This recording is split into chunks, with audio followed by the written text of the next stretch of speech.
Mire, como se esperaba, el Tribunal Electoral del Poder Judicial de la Federación, uniéndose al Instituto Nacional Electoral, consiguió bloquear, declarar inaplicable, echar abajo, tirar el decreto para que los funcionarios puedan hablar libremente de la consulta de revocación de mandato y puedan promover la participación de la gente en este ejercicio democrático.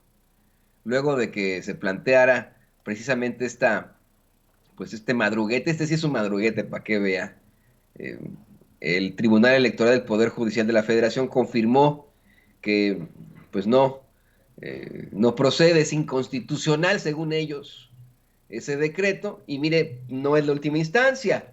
Hoy seguramente así lo planteará el presidente López Obrador, así también seguramente lo planteará Sergio Gutiérrez Luna, presidente de la mesa directiva de la Cámara de Diputados, pero en efecto, pues no es el fin del mundo, no significa que ya valió queso. La realidad es que esto seguramente se irá a las siguientes instancias y llegará a la Suprema Corte de Justicia de la Nación. Me preocupa que llegue a la Suprema Corte de Justicia de la Nación porque hay eh, una ministra de la Suprema Corte de Justicia de la Suprema Corte de Justicia de la Nación que eh, propuso que se elimine también el tope, el bloqueo, para que los funcionarios públicos puedan eh, ser contratados por la iniciativa privada. Imagínense, ¿no? Déjeme, le busco de hecho el nombre de esa ministra. Eso es lo que me preocupa en cuanto a ese cuerpo judicial, pero el más grande que tenemos, obviamente. Pero fíjese, me preocupa eso. Esta ministra propone que se bloquee la nueva ley de austeridad con la que, bueno, esa parte se evita que los funcionarios públicos trabajen en la iniciativa privada cercana al ramo al que pertenecieron. Es decir, para evitar situaciones como en las que incurrió, por ejemplo, Ernesto Zedillo Ponce de León al trabajar en las empresas ferrocarrileras a las que le entregó los trenes de México, o para evitar que, como Felipe Calderón, luego de haber beneficiado a Iberdrola, trabajara en Iberdrola. Por ejemplo, ¿no? Entonces, quiero buscarle el nombre de esta ministra para que no se le vaya por ahí. Y si no, ya al rato se lo planteo, ¿eh? Al rato se lo planteamos, pero esto, esto también no puede. Aquí está, déjeme. Luego lo vamos a hablar, ¿no? Pero obviamente a detalle. Pero la ministra que hace eso es Norma Lucía Piña Hernández. Propone en el Pleno de la Suprema Corte de Justicia de la Nación un proyecto para invalidar la prohibición de 10 años a altos funcionarios federales de trabajar en empresas privadas luego del paso por el sector público. Mira nada más. Eh, Norma Lucía Piña Hernández. Bueno, pero lo que le estaba platicando yo en estos momentos, precisamente, le voy a compartir una nota de Sin embargo MX. La Sala Superior del Tribunal Electoral del Poder Judicial de la Federación resuelve declarar inaplicable el decreto de interpretación auténtica del concepto de propaganda gubernamental dentro del procedimiento de revocación de mandato. De acuerdo con el comunicado del Tribunal Electoral del Poder Judicial de la Federación, se tomó la decisión porque no se realiza una interpretación auténtica del concepto propaganda gubernamental, sino que establece una excepción a la prohibición de difusión de propaganda gubernamental durante el desarrollo de un proceso de revocación de mandato. Asimismo, el Tribunal Electoral del Poder Judicial de la Federación señaló que al establecer esa excepción se realiza una modificación sustancial a las reglas de comunicación política en revocación de mandato, lo cual está prohibido a nivel constitucional. Mire, yo le soy perfectamente honesto, quiero verdaderamente que, pues pensemos, que reflexionemos en esta propuesta.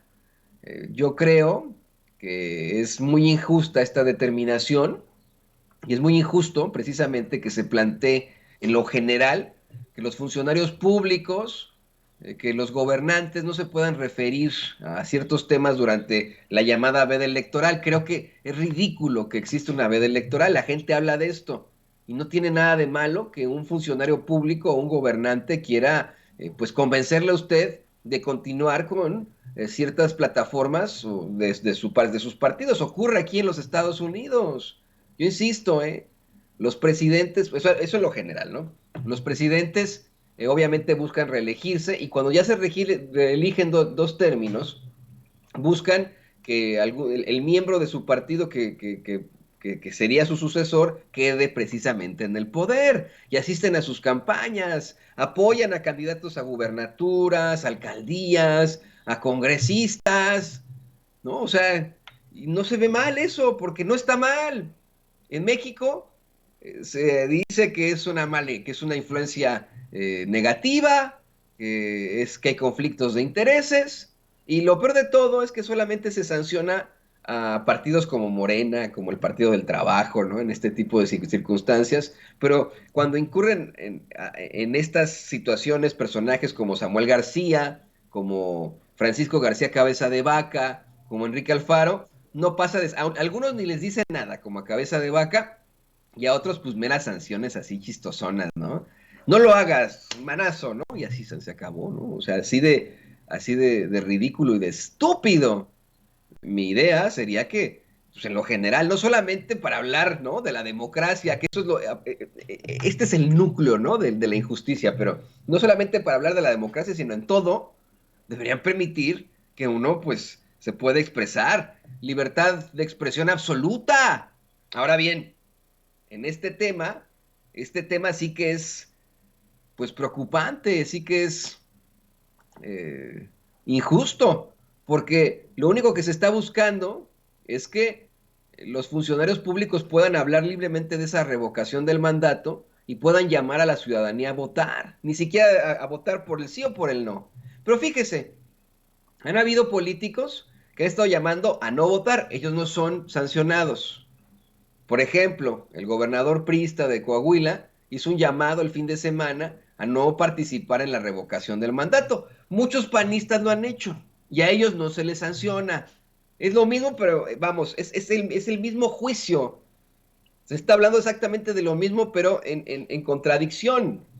Y a ellos no se les sanciona. ¿Me explico? Por eso es que cuestionamos al Instituto Nacional Electoral. Hay pseudoperiodistas como Janet López Ponce que insisten en sus medios de comunicación, como Milenio, y que estamos detrás de una campaña en contra del Instituto Nacional Electoral. Yo creo que es una campaña que trae el pueblo de México, ¿eh? Mucha gente sabe de este tipo de irregularidades. ¿Cómo no vamos a cuestionar al Instituto Nacional Electoral? Usted que, vamos, sabemos que nos ven desde el Instituto Nacional Electoral. ¿Cómo no les vamos a cuestionar ante esta verdadera injusticia? Lo único que se está buscando es que se pueda promover la participación de los ciudadanos, ya que ustedes no lo están haciendo. No se está buscando siquiera que se vote a favor de que se quede el presidente o de que se vaya. Pero ridículo. Es indignante. No, no se vale, pues, ¿no? Y lo peor de todo es que ustedes en los medios de comunicación tradicionales quieren manejar la idea de las víctimas perseguidas por el gobierno, ¿no? Los del INE, pues, ¿no? Eh, a los que les hacen campañas utilizan a pseudoperiodistas como Janet López Ponce, a, pues medios muy cuestionables como Milenio para este tipo de fines. ¿No? O sea, esa es la realidad.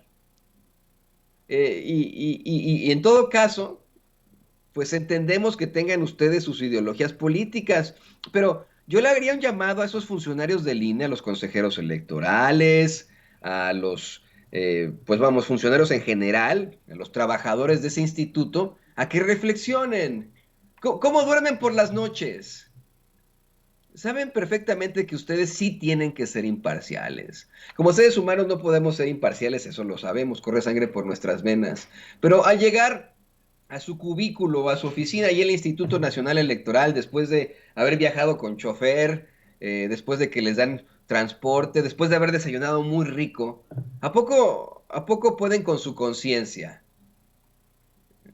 Deberían quitarse el sombrero de su ideología y luchar por México, no por su partido, no por su ideología.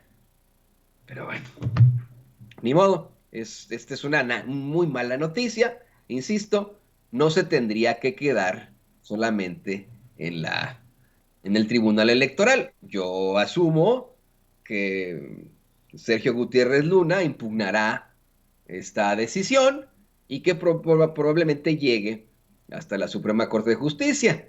Claro, habrá los ministros que estén con el Tribunal Electoral, pero los que sí luchen por esa constante y perpetua voluntad de darle a cada quien lo que le corresponde, estoy convencido, harán lo correcto.